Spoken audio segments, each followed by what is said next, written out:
안녕하세요. 오늘 제 이혼 이야기를 들려드리고 싶어 사연을 쓰게 되었는데요. 긴 이야기가 될 테니 거두절미하고 바로 시작해 볼게요. 저와 남편은 맞선 자리에서 만나 결혼을 전제로 1년 5개월, 6개월, 대략 1년 반 정도 연애하고 결혼을 하게 됐어요. 결혼 정년기에 잘 아는 어르신의 소개로 만난 남편의 첫인상은 나쁘지 않았고 4번의 계절을 남편과 지내보니 남은 세월도 함께하면 참 좋겠다는 생각이 들더군요. 그 무렵 남편에게 청혼을 받게 되었고 그 청혼을 수락하며 결혼 준비에 박차를 가하게 되었었죠. 그렇게 결혼을 하게 된 저희는 잘 지냈어요. 물론 시댁과도 잘 지냈어요. 특히 시누이와 사이가 꽤 좋았는데 적당한 거리를 두고 지내긴 하지만 서로 생일을 챙겨주기도 하고 고민거리가 있으면 서슴없이 연락해 고민 상담을 하는 등 외동인 저에게 여동생이 생긴 듯해 기분이 묘하게 좋더라고요. 금전적인 부분에서도 부딪히는 일이 없었던 것이 저희 친정뿐 아니라 시댁까지도 사업을 하고 계셨는데 큰 문제 없이 운영되고 있었고 그렇기에 두 집안 다 그럭저럭 재력이 있는 편이라 생활이 비교적 여유로웠어요. 결혼을 하고 난 후 양쪽 집뿐 아니라 남편까지도 안 사람은 집안 살림을 잘 이끌어야 한다는 생각이 강했고 전 그 뜻을 받아들여 일을 그만두고 전업주부로 지내게 되었죠. 뭐 이끌 살림도 없었던 터라 그냥 보통 전업주부와 다를 것이 없긴 했지만요. 남편이 연애할 때부터 저에게 입버릇처럼 하는 말이 있었어요. 혹시나 해서 말인데 시집살이? 고부 갈등? 이런 건 걱정도 하지 마. 우리 엄마가 우리 할머니한테 워낙 시집살이를 호되게 당해서 우리 엄마는 절대 시집살이 같은 거 안 시킬 거라고 나 어릴 때부터 말했었어. 그러니까 괜한 걱정하지 않아도 돼. 알겠지? 이런 남편의 말 때문이었을까요? 결혼에 대한 생각들 중 시집살이에 대한 걱정은 전혀 하지 않았었는데 막상 결혼을 하고 나니 그 온화하고 너그럽던 시무는 온데간데 없이 사라지고 저에게 시집살이를 시켜보려고 시동을 걸고 있더군요. 주로 전화로 제 속을 뒤집어 놓곤 했어요. 아가, 저녁 메뉴는 정했니? 네, 아까 그이가 연락이 와서 김치 콩나물국이랑 쭈꾸미 볶음이 먹고 싶다고 하더라고요. 그래서 그걸로 하려고 장가왔어요. 뭐? 확실히 우리 민철이가 그걸 먹고 싶다고 한 게 맞아? 그럼요, 어머님. 전화까지 와서 해달라고 하던걸요. 그래? 그건 우리 민철이가 좋아하지도 않는 음식들인데. 혹시 네가 좋아하는 음식인데 민철이가 네 생각을 해서 해달라고 한 거 아니니? 그러지 말고 민철이 좋아하는 음식이랑 레시피 문자로 보낼 테니 그걸로 해서 먹이거라. 꼭 그걸로 해서 먹여. 알겠니? 전 2가지 메뉴 다 좋아하지도 않는데 시모 혼자 소설을 쓰더니 저녁 메뉴까지 정해주더군요. 전 알겠다고 말만 하고 남편이 먹고 싶다던 메뉴들로 저녁을 차렸고 남편은 엄지척까지 해보며 아주 만족스러운 식사를 마칠 수 있었죠. 그 뒤로도 이따금씩 저녁 메뉴에 대한 간섭은 이어졌고 전 기계적인 대답만 할 뿐 제가 정해놓은 대로 하곤 했습니다. 거기까진 참을만 했는데 메뉴 간섭은 시작일 뿐이었어요. 저를 정말 미치게 했던 건 바로 시댁 모임이 있는 날이었는데 그날은 어김없이 시모에게 영상통화가 걸려왔어요. 아가, 오늘 입을 옷 정했니? 정했으면 어디 한번 보여주거라. 이렇게 시작된 시모의 간섭은 제 옷장에 있는 옷이란 옷을 다 꺼내 수십 벌 옷 중 가장 마음에 드는 옷을 결정하고서야 끝이 나곤 했어요. 언제나 그 끝은 제가 원래 입고 가려던 옷에서 크게 벗어나지 않았고 그때마다 시모는 늘 이렇게 말하더군요. 이게 다 널 위해서야. 가족 모임에 다른 어른들도 많이 오시는데 괜히 차림 때문에 트집 잡히면 너만 기분 상할 거 아니니? 그러니 나쁘게 생각하지 말고 좋게 생각해 주려무나. 어떻게 생각해야 이 선 넘는 간섭과 시집살이가 좋게 생각될 수 있는지 저는 도무지 알 수 없었지만 일단 알겠다고 하며 이건 아니라는 생각이 강하게 들 쯤이었어요. 시모의 생일날이 되었고 이번 생일은 시댁에서 하게 되었다며 연락이 왔더군요. 언니, 이번 생신은 그냥 집에서 하기로 했어요. 다 같이 모여서 그냥 밥이나 먹기로 했으니까 언니는 그렇게 알고 오빠랑 저녁 시간 맞춰서 오면 돼요. 네? 일찍 가서 저녁 준비해야죠. 아니에요. 이번 생신상은 제가 처음부터 끝까지 혼자 다 준비할 거예요. 그러니까 그런 줄 알고 시간 딱 맞춰서 와서 밥만 먹고 가요. 혹시나 일찍 오면 문도 안 열어줄 거니까 행여나 혹시나 일찍 올 생각은 하지도 마세요. 사실 시댁에서 한다길래 걱정이긴 했는데 시누이가 저렇게 맞아주니 참 고맙더라고요. 하지만 막상 저녁 시간이 다가올수록 마음이 불안한 것이 점점 불편해졌고 걱정스러운 마음에 시누이가 말한 시간보다 조금 일찍 혼자 시댁으로 향하게 되었어요. 시댁에 들어서니 시누이는 이럴 줄 알고 자신이 더 빨리 음식 준비를 시작했다고 하며 도울 것이 없으니 쉬라고 하더라고요.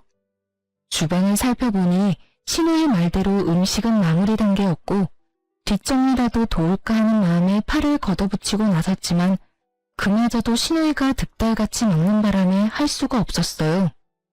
에이 언니, 다 된 밥상에 숟가락 얹을 생각하지 말고 얼른 소파에 가서 쉬어요.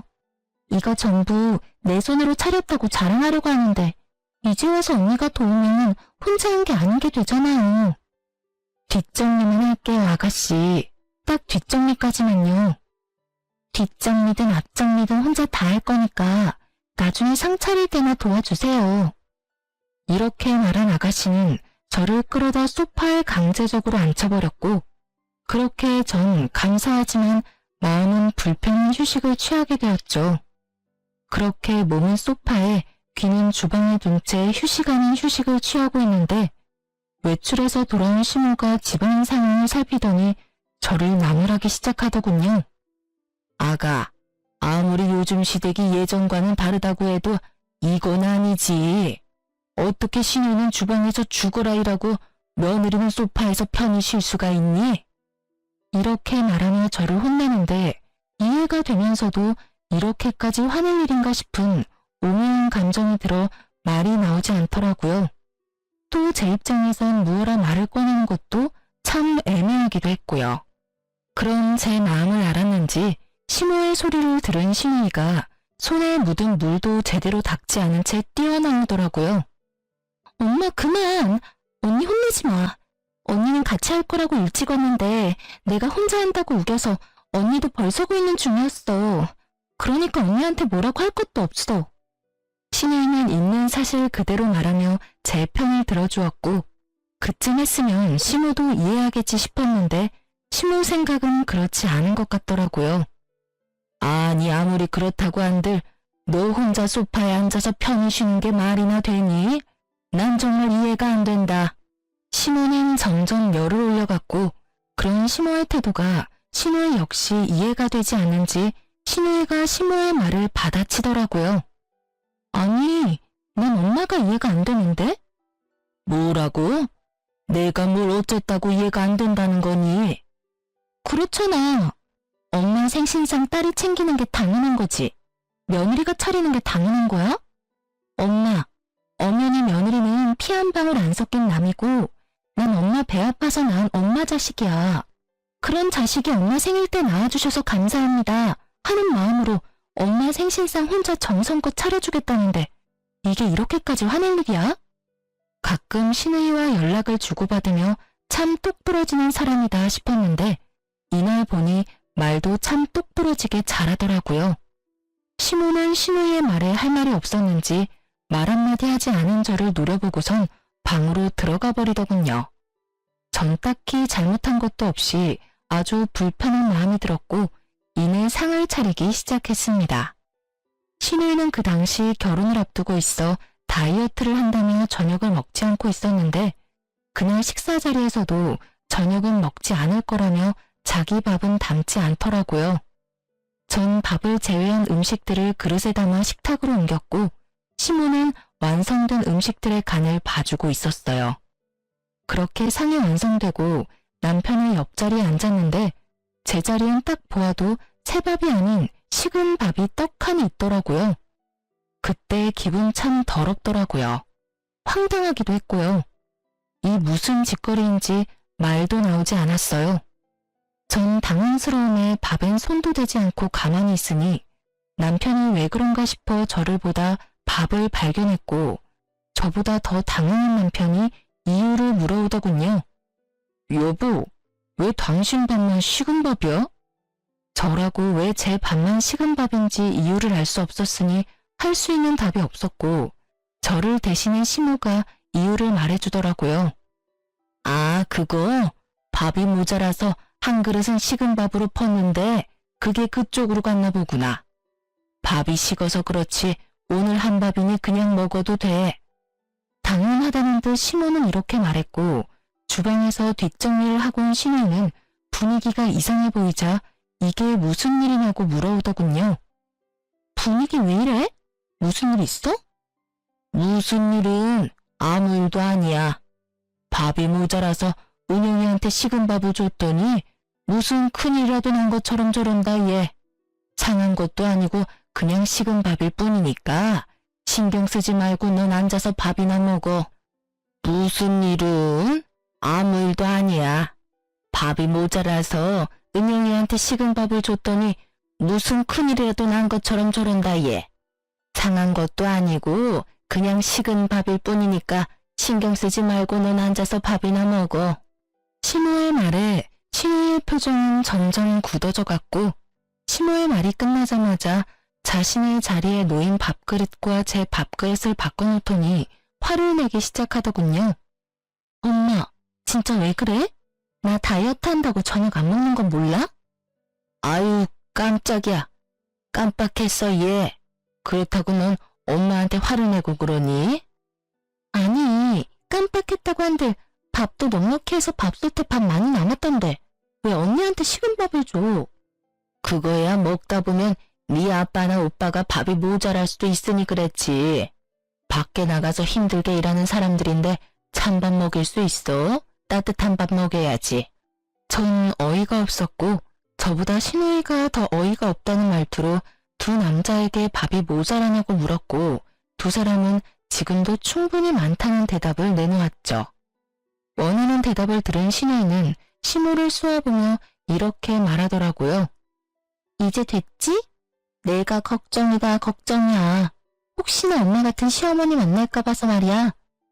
뭐? 너 무슨 말을 그렇게 해? 나 같은 시엄마가 어때서? 몰라서 물어?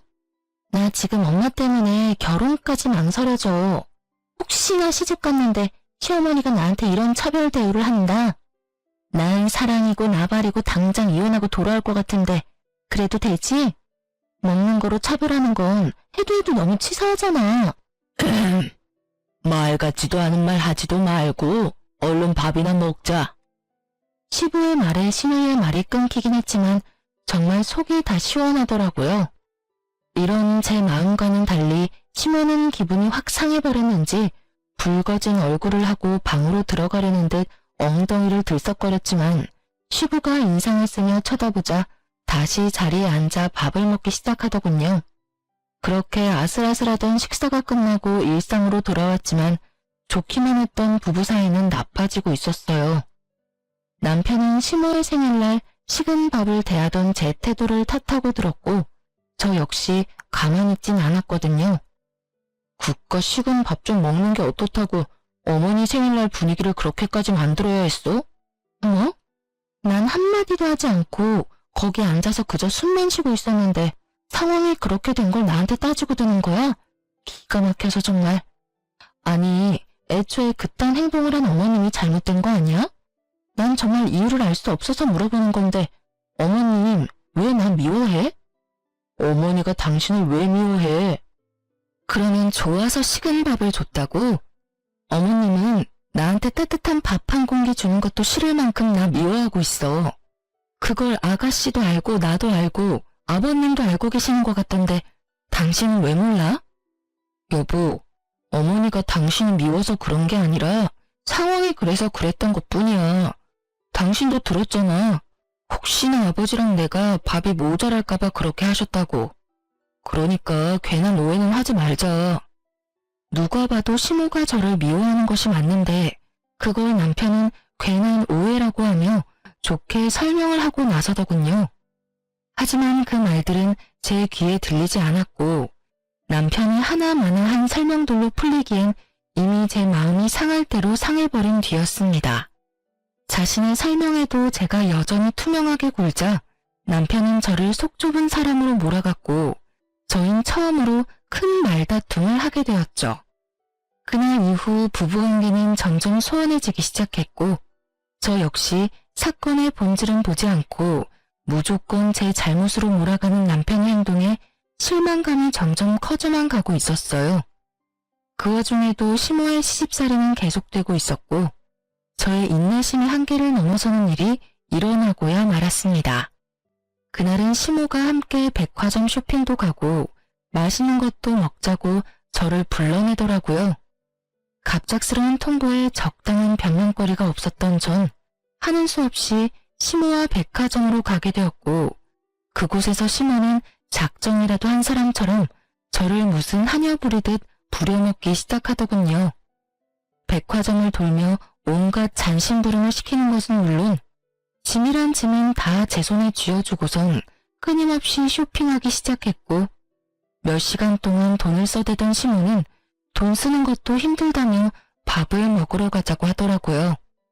저 역시 배가 고팠던 터라 시모를 데리고 백화점 근처 식당으로 갔고 빠르게 주문을 마친 후 시모 물건을 들고 있느라 뻐근했던 어깨를 두드리고 있을 그때였어요.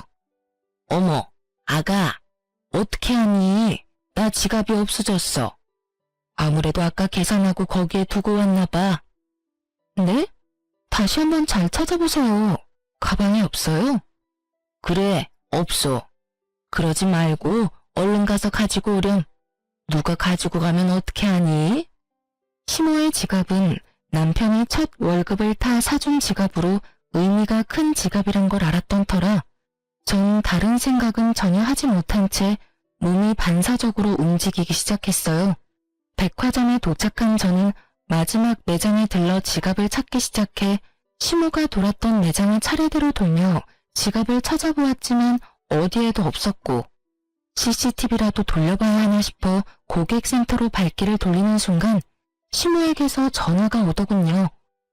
아가, 얼른 다시 오렴. 지갑 찾았어. 네? 지갑 찾았다고. 자켓 주머니에 있지 뭐니? 아, 주머니에요? 그래, 10년 감수했다 정말. 어쨌든 지갑은 있으니까 얼른 오렴. 시모의 말에 전 다시 식당으로 향했고 식당에 가니 시모는 제가 주문한 음식까지 다 먹어치운 후더라고요.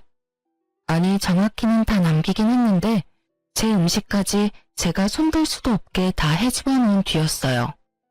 이쯤 되니 알겠더라고요. 이 모든 게 저를 골탕 먹이기 위해 벌인 일이라는 것을요.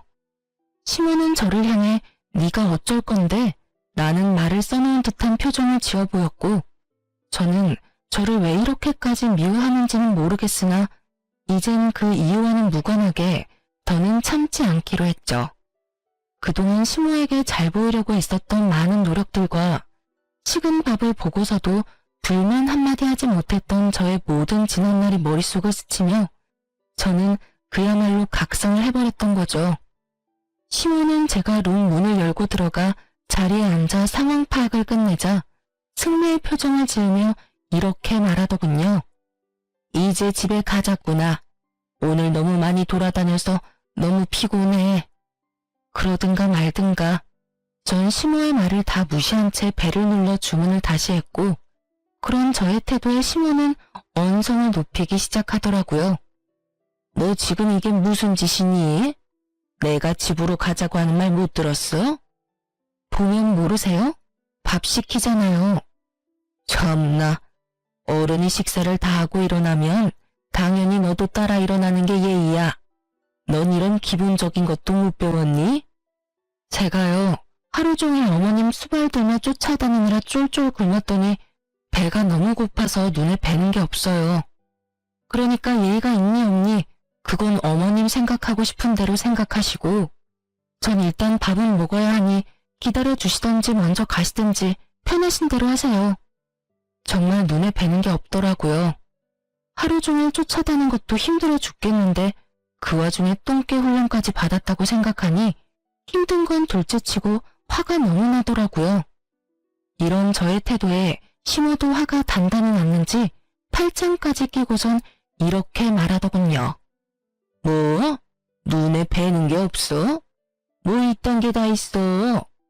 아휴, 너의 지금 이런 무례한 태도는 네 친정엄마하고 이야기를 좀 해봐야 하겠구나.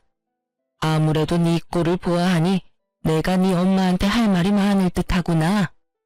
할 말 많으시면 통화해야죠. 그건 어머님 뜻대로 맘대로 하시고 가실 때 가더라도 오늘 산 저 짐들은 다 가지고 가세요. 두고 가는 물건이 하나라도 있으면 오늘 하루 고생한 저한테 주는 선물이라고 생각하고 제가 다 가지도록 할게요. 그날 시모는 제가 모시고 왔기 때문에 차를 가지고 오지 않았고 혼자 지고 이고 택시를 타기엔 짐이 많았던 터라 시모는 설마 하는 마음으로 단 하나도 챙기지 않고 그냥 가버리더라고요. 시모에게 한 말이 모두 진심이었던 저는 밥을 맛있게 먹고 난 후 택도 떼지 않은 새 상품을 모두 중고로 팔아버렸고 그 돈을 아주 기쁜 마음으로 평소 기부하던 단체에 모두 기부해버렸습니다. 우려, 걱정, 이런 감정은 전혀 들지 않더군요. 이미 저의 인내심은 한계선을 넘어버렸고 더는 어른 대접을 해줄 필요도 없다는 것이 제 생각이었으니까요. 그날 밤 소파에 앉아 콧노래를 부르며 TV를 보고 있는데 퇴근을 하고 돌아온 남편이 시모에게 오늘 있었던 일을 전해들은 것인지 저에게 노발대발 화를 내기 시작하더군요. 당신 정말 왜 그러는 거야? 도대체 어머니랑 왜 그렇게 자꾸 부딪히는 거냐고. 와, 또 내 탓을 하는 거야? 확실하게 집어줄 테니 잘 들어. 하루 종일 종 부리듯 끌고 다닌 것도 당신 엄마고 잃어버린 적도 없는 지갑 핑계로 똥개 훈련 시킨 사람도 당신 엄마야. 그 와중에 밥도 먹이기 싫었는지 남의 음식까지 다 헤집어 놓으며 혼자 식사까지 마친 사람 역시 당신 엄마지. 이게 무슨 말인지 알아? 먼저 수준 낮게 행동한 사람은 어머님이란 이 말이야. 그러니까 따지려거든 나한테 따지지 말고 당신 엄마한테 가서 따지고 나 대신 이런 식으로 다시는 행동하지 말라고 말도 좀 전해줘. 제 말에 남편은 할 말이 없는지 긴 한숨을 쉬며 저를 설득해 보려고 하더라고요. 여보, 그냥 당신이 좀 져주면 안 돼? 그냥 불쌍한 사람이다 생각하고 당신이 좀 더 잘 보이려고 노력해주면 어머니도 당신한테 잘 대해주실 거야. 응? 불쌍한 사람? 당신 눈엔 어머님이 불쌍해 보여? 난 전혀 그렇게 보이지 않아서 말이야. 난 내가 더 불쌍해. 이유 없이 미움받는 내가 더 불쌍하다고.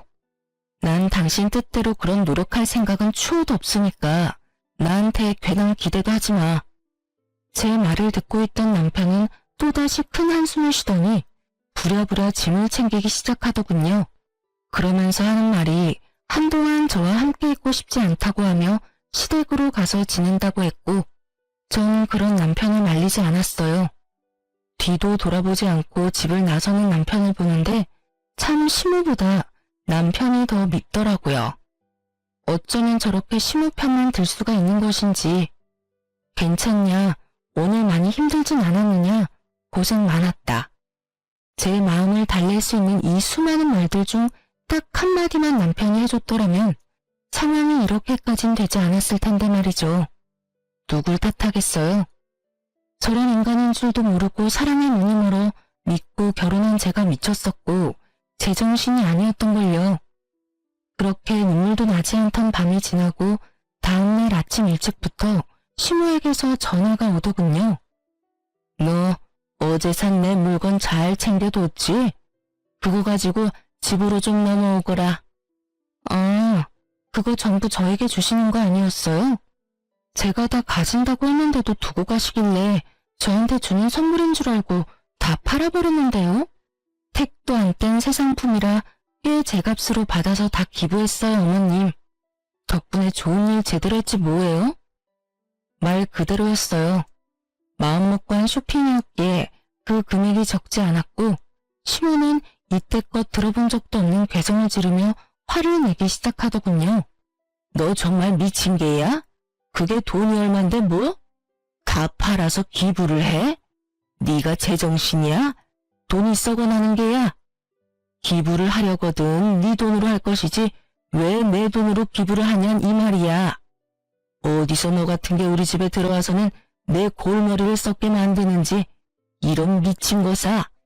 이미 예상했던 터라 놀랍지도 않더라고요.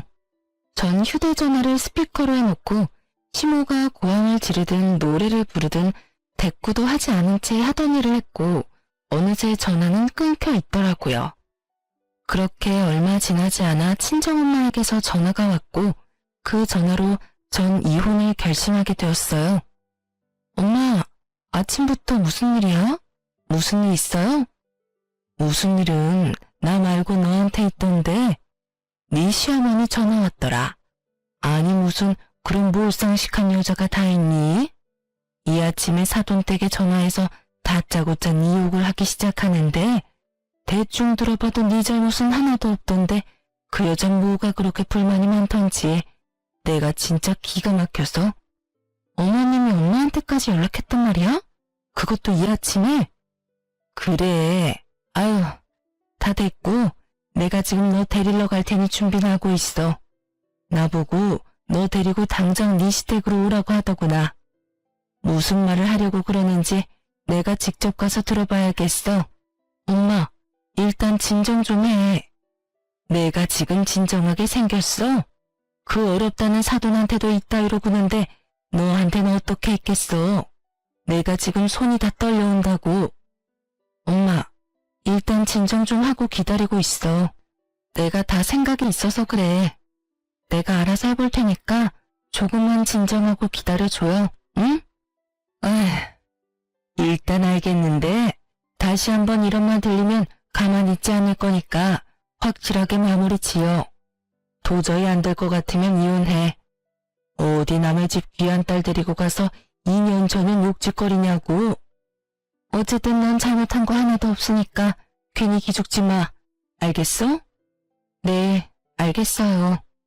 들어보니 정신 나간 시모는 친정엄마에게 2년 전은 하며 욕까지 한 모양이더군요.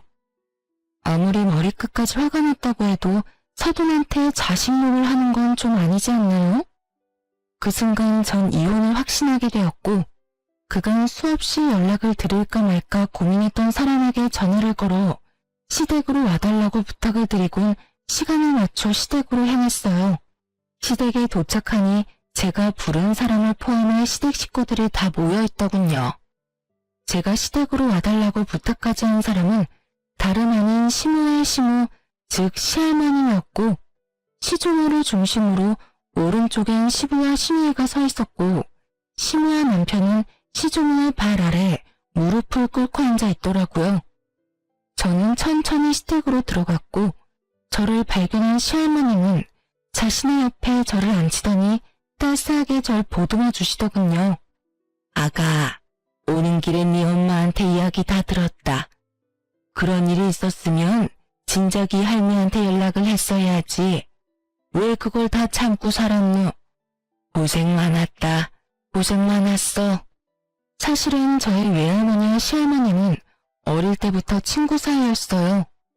시할머님은 제 친정 식구들과도 가깝게 지내왔었는데 평소 저를 남다른 애정으로 예뻐해 주시던 시할머니께서 자신의 손주였던 남편과의 맞선을 주선해 주셨던 것이었어요. 저희 결혼과 동시에 시조모는 저의 할머니와 함께 고향으로 내려가 지내며 일체 시댁 일엔 간섭을 하지 않고 계셨는데 엄마를 통해 지금 이 모든 상황을 전해 듣게 되신 거죠. 저의 손을 꽉 잡은 시조모는 득달같이 시모를 잡기 시작하셨고 그 뻔뻔스럽도록 당당하던 시모는 목이 부러져라 고개를 숙이고 있더군요. 내가 널 이래서 싫어했던 게야.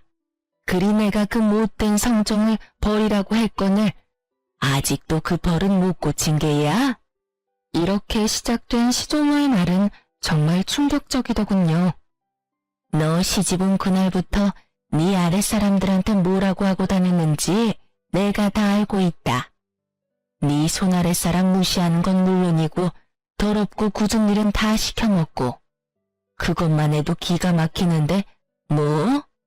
내가 죽으면 이 재산 다 네 남편 몫이니 알아서 기라고? 내가 이 모든 걸 몰라서 가만둔 줄 알아? 진작 이혼시켜버리고 싶은 걸 결혼한 지 얼마 되지도 않았고 뱃속에 민철이가 들어앉았다고 해서 참고 또 참았다. 데리고 살면서 인간 만들면 인간 구실은 하겠지 하면서 또 참았단 말이다. 애들 크면서 눈빛에 도끼도 좀 빠지고 제법 말도 가려서 하는 것 같아 좀 풀어줬더니 또 사고를 치는구나. 또 언행을 그따위로 하고 다녔어. 나이도 들 만큼 들었으니 이젠 사람 될 거라고 했던 내 실수였지. 사실 시집살이를 시켰다는 말을 들을 때부터 이상하긴 하더군요. 제가 아는 시조모는 아무 이유 없이 사람을 괴롭히는 사람은 아니었는데 남편의 말론 아무 이유 없이 시모를 쥐잡듯 잡았다고 하니 제가 모르는 시조모의 모습이 있는가 보다 하고 생각했었거든요. 하지만 시조모만 알고 있는 시모의 민낯은 생각보다 더 경악스럽더군요.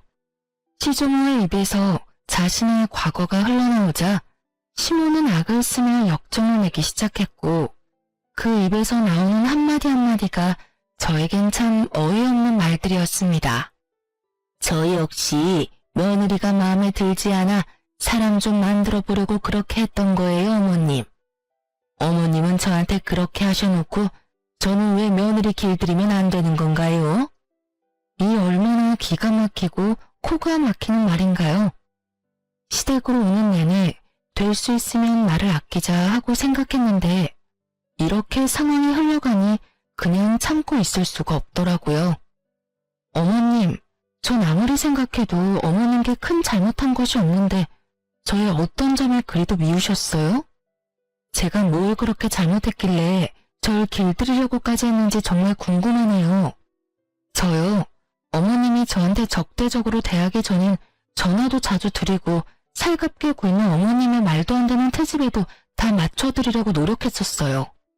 그런데 그런 제 노력에도 어머님은 그저 저를 미워만 하셨었잖아요.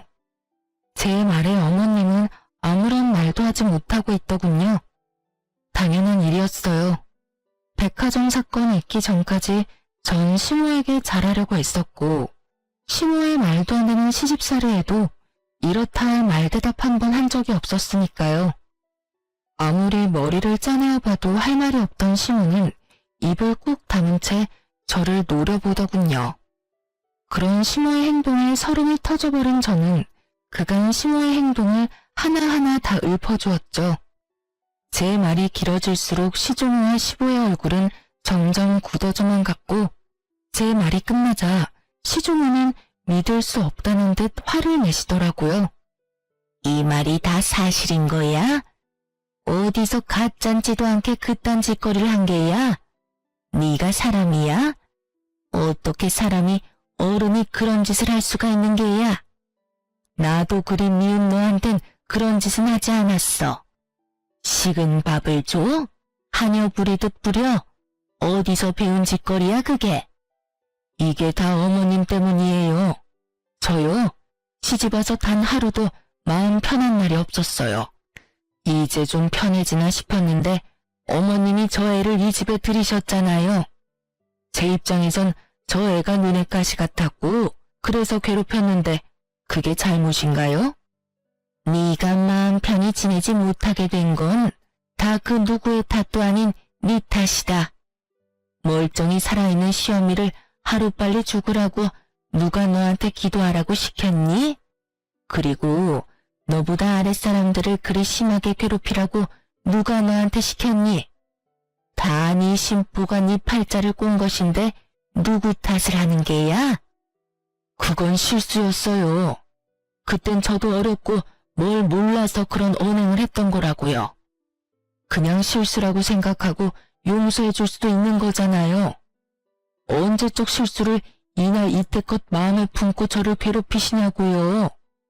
이렇게 말한 시모는 눈물을 쏟아냈고 저는 그런 시모가 어이가 없더라고요. 그리 잘하는 사람이 아무 잘못도 없는 저를 그리 미워했다고 생각하니 화가 나기도 했고요. 그럼 어머님은 그런 이유로 절 괴롭히신 거예요? 제가 할머님과 오래 알고 지낸 사이란 이유 때문에요? 그게 더 말이 안 된다고 생각하진 않으세요? 아니, 그리고 그게 이유가 된다고 한들 어머니 말대로 그게 언제적 이야기인데 저를 괴롭히세요. 왜 친정엄마한테까지 전화해서 2년 전엔 제 욕까지 하셨냐고요. 저의 분노는 극에 달해버렸고 시모 역시 악에 바친 듯 저에 대한 불만들을 쏟아내더군요. 난 네가 이래서 싫었다. 네 행동, 생김새, 말투 모든 게 다 싫었다고. 특히 네 그 건방짐이 제일 싫었다. 날 깔보는 듯한 그 눈빛에서 나오는 그 건방짐이 미친 듯이 싫었다고. 정말 미쳐버린 것이 아닌가 하는 생각이 다 들더라고요. 전 정말 맹세코 일이 일어나기 전까진 시모에게 살갑게 대했기에 저 정도 자격지심이면 병이라는 생각마저 들기도 했습니다. 제가 싫다며 소리를 질러버린 시모는 급기야 남편을 보며 이렇게 말하더군요. 이왕 일도 이렇게 됐고 민철이 너 당장 이혼해. 더는 이딴 년이 너하고 사는 꼴은 보기도 싫다. 시모는 결국 이혼이란 말을 입에 올렸고 남편은 되묻기만 할 뿐 아무 말도 하지 않더라고요. 당신 무슨 말이라도 해봐. 당신은 어머님이 이혼하라고 하면 나랑 이혼까지 할 생각이야? 당신은 생각이 없어? 전 남편에게 따져 물었고 그런 제 행동이 또 마음에 들지 않았던 시모는 저에게 무시무시한 태세로 달려들더군요. 이년이 어디서 내 아들한테 그딴 식으로 말을 해. 내가 이년을 그냥. 이러면서 달려드는데 저도 모르게 시모를 밀쳐버렸고 바닥에 고꾸라진 시모를 본 남편이 미쳐 날뛰기 시작하더라고요. 너 진짜 미쳤어. 어디서 시어머니를 밀치는 거야? 당장 이혼해. 나도 너 같은 년이랑 한시도 못 살겠으니까 이혼하자고. 그래, 이혼하자. 그까짓 이혼 해줄게. 변명할 생각도 남편에 대한 미련도 조금의 마음도 남아있지 않더라고요. 전 모든 걸 체념한 채 이혼을 하겠다고 했고 제 말이 끝나자마자 시조모 역시 시부를 보며 이렇게 말씀하시더군요.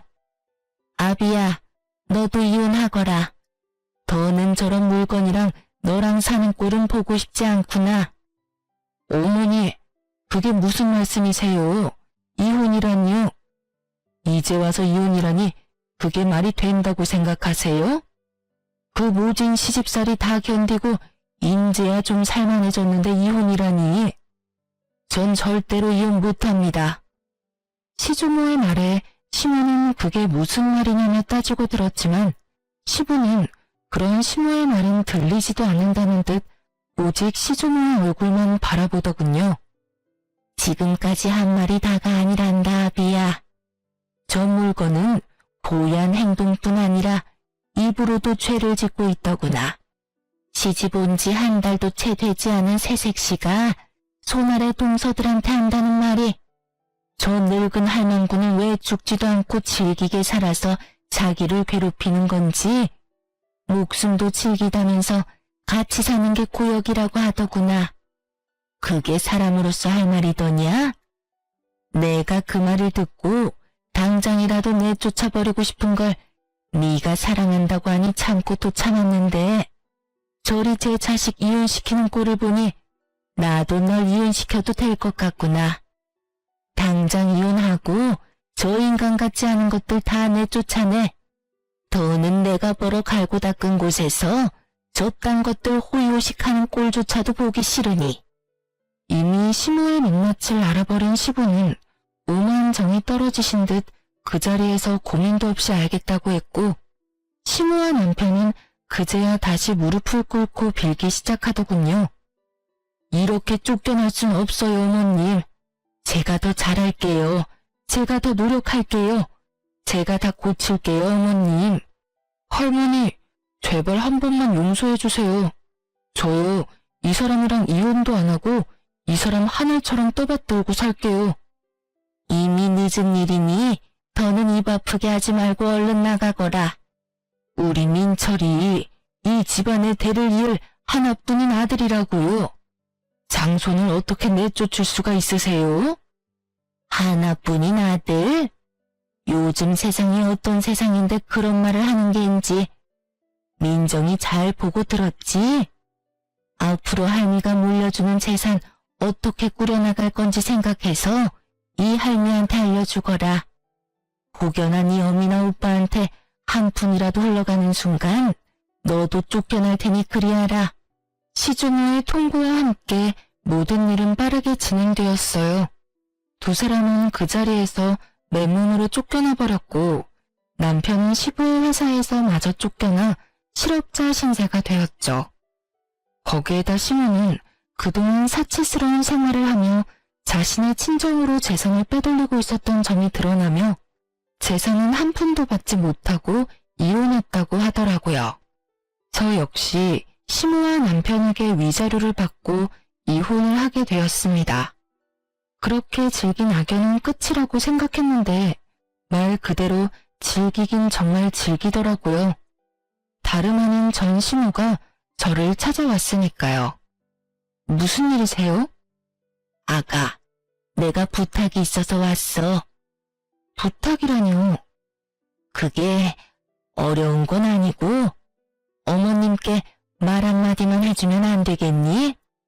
우리 민철이라도 좀 받아달라고 말이야. 난 어떻게 되든 상관없는데 우리 민철이는 아직 살아갈 날이 많이 남았잖니. 그러니 네가 그간의 정을 생각해서라도 우리 민철이만이라도 그 집에서 살게 해달라고 해다오. 네가 말하면 다 들어주실 게야. 정말 반성해서 흘리는 눈물이 아닌 억지로 쥐어짜내는 눈물인 게 어쩌면 그리도 티가 나는지. 속아주고 싶어도 속아줄 수가 없더라고요. 그래서 전 더욱 단호하게 전시모에게 물었어요. 제가 왜 그래야 하는데요?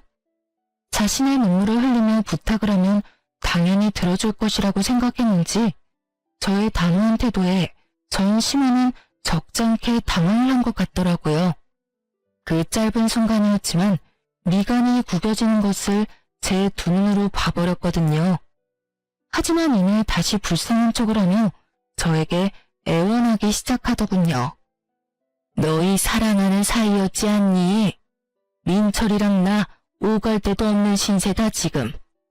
민철이 이모한테라도 신세를 져볼까 하고 찾아갔는데 문도 열어주지 않고 연락도 받지 않아 갈 곳도 없는 신세라고. 내가 자기들한테 어떻게 했는데? 내가 그간 가져다 준 돈이 얼만데 어떻게 그렇게 연락을 딱 끊을 수가 있는지. 이렇게 벌 받을 만큼 받았으니 제발 이렇게 부탁하마. 민철이만이라도, 응? 그 벌의 양은 누가 정해주었기에 받을 만큼 받았다고 하는 것인지, 받는 사람이 다 받았다고 하면 피해자는 당연히 용서를 해줘야 하는 것인지, 도무지 전 이해가 되지 않더라고요. 전 시모는 물론이고, 전 남편조차 용서하지 않았고, 그랬기에 시모의 그 말도 안 되는 부탁은 들어줄 생각조차 없었죠. 저 이제 그 집이랑은 상관없는 사람인 거 잊으셨어요? 직접 그렇게 만드셨잖아요. 어쨌든 전 이제 그럴 능력도 없고 그럴 마음도 없으니 그런 부탁하지 마세요. 제 말에 이때껏 거짓 눈물로 애원하던 시모는 말이 끝나자마자 제 머리채를 잡고 흔들기 시작하더군요. 워낙 가까운 거리기도 했고 갑작스럽게 일어난 일이라 미처 피할 틈도 없이 머리채가 잡혀버렸고 무슨 힘이 그렇게도 대단한지 아무리 발버둥 쳐보아도 있는 힘껏 잡아준 심호의 소나기에서 벗어나지 못하겠더라고요. 이거 나요. 노라고요. 너 이년 오늘 너 죽고 나 죽는 날이다. 그런 부탁을 하지 마. 오냐, 네 말대로 그런 부탁은 이제 할 일이 없을 거다. 오늘 너 죽는 날이니까 말이다. 저는 고함 소리와 함께 전 심호 역시 고함을 질러댔고 무슨 일인가 싶어 나온 옆집 분이 경찰에 신고를 해주신 덕에 심호의 손에서 벗어날 수 있었습니다. 그렇게 전 심호는 경찰서로 끌려갔고 다신 저를 찾아오지도 찾지도 않겠다는 각서를 받고 합의를 해주었어요. 그 후 소식을 전해들은 신우에게서 연락이 왔더라고요. 언니, 이야기 들었어요. 괜찮아요? 네, 좀 놀라서 그렇지 다친 곳은 없어요. 다행이다. 이야기 듣고 얼마나 놀랐는지 몰라요. 제가 엄마랑 오빠 살 작은 집 얻어줬으니까 앞으로 언니 찾아갈 일은 없을 거예요. 아가씨 마음 이해 안 되는 건 아니지만 할머니 알면 어쩌려고 그랬어요? 모르긴 몰라도 크게 화내실 텐데. 아, 그건 걱정 마세요. 할머니하고 아빠한테 다 허락 받고 얻어줬어요. 제 딴에는 마지막 효라고 생각하고 해드린 건데 엄마는 그게 시작이라고 생각했는지 이것저것 요구가 많아지더라고요. 그래서 저도 연락 끊어버렸어요. 언니도 알다시피 제가 오빠처럼 엄마 사랑받으며 자란 자식도 아니고 낳아주시고 키워주신 값은 다 했다고 생각해서요. 쉬운 결정은 아니었을 텐데 아가씨도 마음고생 많이 했겠네요. 괜찮아요? 네, 전 생각보다 괜찮아요. 저보단 오빠가 큰일이죠 뭐. 제가 유일한 희망이자 마지막 돈줄이었을 텐데 저마저 연락 끊었더니 들리는 소문은 어디 작은 회사에 취업은 했다고 하더라고요. 그런데 뭐 버텨내겠어요? 한평생 고생이란 모르고 편하게만 살았는데. 뭐 이제 알아서 잘 살기만을 바라야죠. 그렇게 말을 마친 신우이는 앞으로 언니 동생하며 지내도 되겠냐며 저에게 조심스럽게 물어왔고 전 알겠다고 했어요. 앞서 말했다시피 동생 하나 생긴 기분이 좋기도 했고 저를 잘 챙겨주었던 신우이와 계속 연락하며 지내고 싶기도 했거든요. 신우이뿐 아니라 할머니와도 가끔 보고 지내고 있어요. 저를 만날 때마다 제가 그런 일을 겪게 된 것은 할머니의 책임이 크다며 자책 아닌 자책을 하시더니 어느 날은 할머니의 건물에 소품 가게를 하나 차려주시더라고요. 회사도 결혼한 후에 그만두고 무슨 일이라도 해야 아픔이 빨리 잊혀진다고요. 전 감사하게 가게를 받았고 잡생각도 버릴 겸 핸드메이드 제품도 만들어서 판매하고 있어요. 가끔 너무 쉽게 이혼을 한 것인가 싶은 순간도 있긴 하지만 전 더는 전 남편을 사랑하지 않았고 참고 더 살았다간 어떤 꼴을 보고 당하게 될지 모르는 일이니 후회는 하지 않으려고 해요. 요즘 전 옆 커피가게 사장님과 자주 왕래하며 지내고 있어요. 네, 여러분이 생각하시는 그런 관계로 지내는 거 맞습니다. 아침 저녁으로 커피를 사 먹으러 가다 보니 자연스럽게 가까워졌고 어느 날부턴 제가 제일 좋아하는 커피를 가지고 사장님이 직접 찾아오기 시작해서 시간을 자주 보내게 되었죠. 그 이후 사장님과 가끔 밖에서 밥을 먹기도 하고 술도 먹으며 서로 알아보는 단계를 거치고 있어요. 지금까지 지켜본 바론 성실하고 다정한 사람인 것 같아 좀 더 지켜보려고 합니다. 이혼을 할 당시엔 다신 남자는 없다고 생각하고 다짐했었는데 사람 일이란 게 정말 모르는 건가 봅니다. 이렇게 또 남자를 보며 좋은 사람이라고 느끼는 걸 보면 말이죠. 어쨌든 전 용기를 가지고 새롭게 시작해보려고 합니다. 그게 일이 되었든 사랑이 되었든 간에요. 이로써 저의 긴 사연도 끝이 났네요. 제 이야기를 끝까지 들어주셔서 감사합니다.